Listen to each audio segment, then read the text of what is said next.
네, 우리 한 번 더 뜨겁게 박수 한번 부탁드리겠습니다. 오늘은 우리 교회학교 성탄 발표회인데요. 먼저 코로나 얘기로부터 좀 말씀을 시작할까 합니다. 최근에 교회학교 쪽에 뜨는 목사님이 계세요. 여기 축대 앞에 청암교회라고 하는 교회에 얼마 전에 한 2년 전에 부임했어요. 저 밑에 군산드림교회라고 거기에서 중고등부 사역 부목사님으로 계시다가 이제 청암교회에서 청빙을 해가지고 그래서 한 2년 전에 여기 축대 앞에 담임 목사로 오신 분입니다. 알고 보니까 우리 김윤혜 권사님이 그 교회 출신이시라 그러더라고요. 네. 그 교회를 담임하는 그 이정현 목사님이 이제 책을 여러 권 썼는데 이제 최근에 출판된 주일학교 체인지라고 하는 책이 있어요. 그래서 제가 그걸 좀 읽어보니까요. 참 이렇게 공감이 되는 얘기를 하더라고요. 2년 전에 코로나가 발발하면서 제일 먼저 비대면으로 전환했던 부서는 교회학교라는 거예요. 교회학교가 초토화되면서 다 비대면으로 전환을 했다는 거예요. 근데 문제가 있는데 그게 뭐냐면 전도사님들이 이 영상을 조작해 봤어야지 말이에요.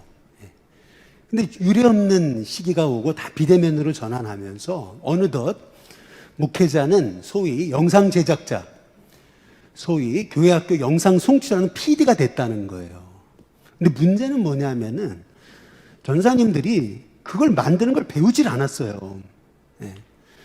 그래서 부랴부랴 배워가지고 부랴부랴 영상을 만들어가지고 쏘는데 세상처럼 좋은 카메라 쓰는 거 아니에요. 자기 핸드폰 가지고 찍어가지고 편집해가지고 보내는 거예요. 아이들이 처음에는요, 부모님이 보라 그러니까 이제 호기심 반 해가지고 보기 시작한 거예요. 그런데 문제는 지금은 거의 보지 않습니다.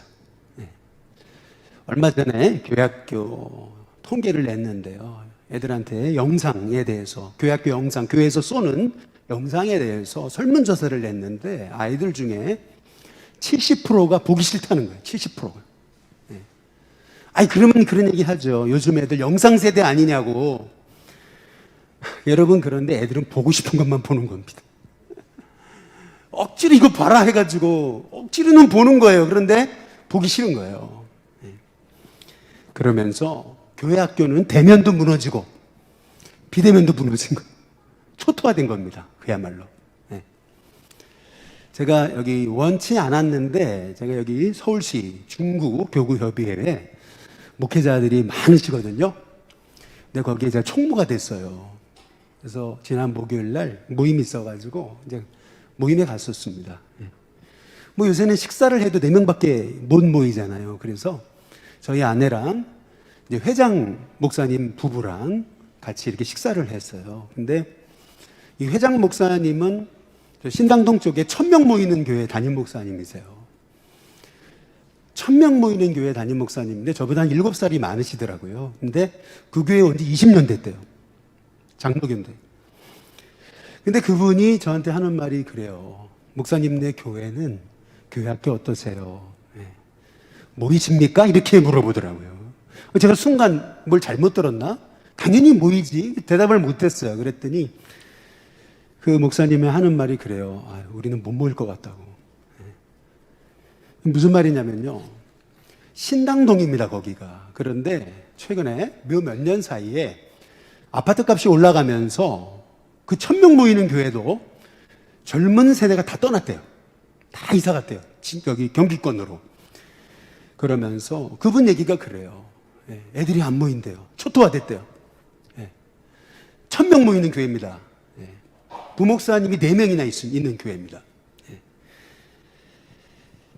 미국에서 최근 조사입니다. 대학을 진학할 때 교회학교 아이들이 대학 올라갈 때 66%가 신앙을 포기한대요. 교회 안 나간대요. 근데 우리 한국은 그러면 언제냐? 중학교 올라갈 때. 중학교 올라갈 때 애들이 대부분 신앙을 포기한대요. 부모님이 아무리 고쳐도 안 간대요. 미국은 대학교 올라갈 때인데 우리나라는 중학교 올라갈 때. 지금 미국도요, 크리스찬 인구가 50%가 안 된답니다. 미국이라는 나라가. 그래서 미국의 기독교인들이 하는 얘기가 미국은 후기 기독교 사회다. 심지어는 미국의 청소년은 기독교 세계관을 가지고 있는 아이는 4%밖에 안 된다. 네, 선교지다. 이렇게까지 미국도 그렇게 생각하는 이제 상황이라는 겁니다. 코로나가 오면서 더 심각해졌다는 얘기예요. 사사기 2장 10절에 보시면은 그 세대 사람도 다 조상에게 돌아갔다 그랬습니다. 근데 그 후에 일어난 다른 세대.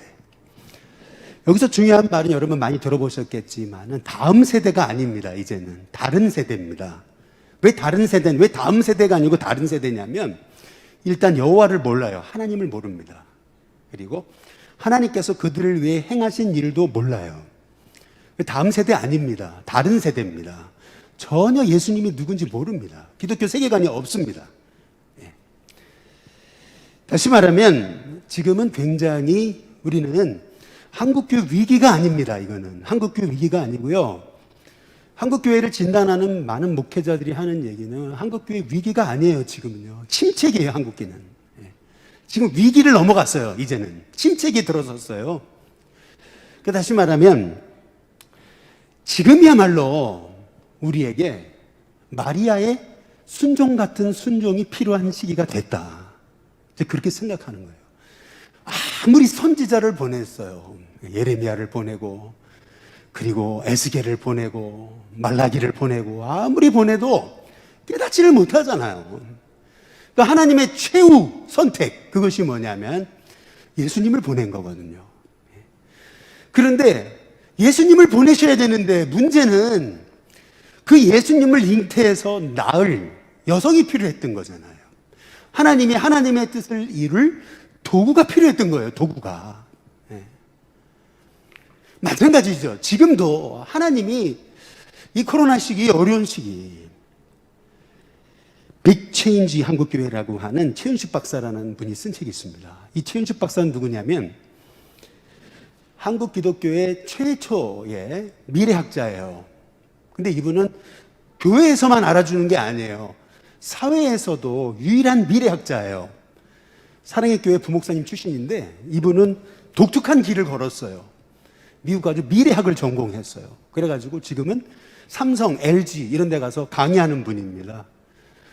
얼마 전에 저희 중구경산 지방에서 돈을 많이 들여가지고 이분을 강사로 초빙하려고 그랬는데 아예 가지를 않아요. 아예 초청 자체가 어려운 분이에요. 이분이 쓴 빅체인지 한국교회라고 하는 책에 보면은요, 빅데이터로 이렇게 예견해 본 결과 앞으로 또 다른 코로나 계속 온답니다. 분명히 코로나 끝이 아니라고 하는 얘기예요. 또 다른 전염병이 오고 또 다른 전염병이 온다. 오미크론 거기서 끝날 수 없다는 거죠. 무슨 말이냐면은 여러분 우리가 이제는 어찌 보면은 마리아와 같은 그 순종하는 하나님의 종이 필요한 세대가 된 것이 아닌가. 최인식 박사는 그런 얘기를 합니다. 미래는 갑자기 만들어지지 않는다는 거예요. 아무것도 하지 않는데, 아무것도 심지 않는데 미래가 갑자기 내게 찾아오지 않는다는 거죠. 그럼 어떻게 해야 되느냐? 제로 베이스에서 다시 시작해야 된다는 거예요. 제로 베이스에서. 빅 체인지가 필요한 시대다. 이제 그렇게 얘기를 합니다. 저는 우리 일신교회가요, 10년 후, 20년 후, 30년 후가 소망이 있는 교회가 됐으면 좋겠습니다. 실은 우리 사역자들이 이제 갈수록 느끼는 거예요. 갈수록. 어제도 눈이 왔는데 눈 치러 오는 사람이 없어요. 오늘 새벽에도 눈 쓰는데 눈 쓰는 사람이 없어요. 뭐 교회 행사를 하려고 그래도요, 나오는 사람이 없어요. 심각한 느낌이 들어요. 일을 시킬 수가 없어요, 이제는. 이 세대는. 그렇구나. 제가 이제 50이니까 아직은 힘이 있죠. 그런데 10년 지나고 20년 지났을 때 내가 계속 이렇게 할 수 있을까? 그런 생각이 들어요. 그래서 좀 마음이 급해요, 사실은. 우리 다음 세대를 위해서 우리가 정말 좀 하나님 기뻐하시는 뭔가의 결단이 필요하지 않은가. 저는 그 생각만 갖고 달려가고 있습니다.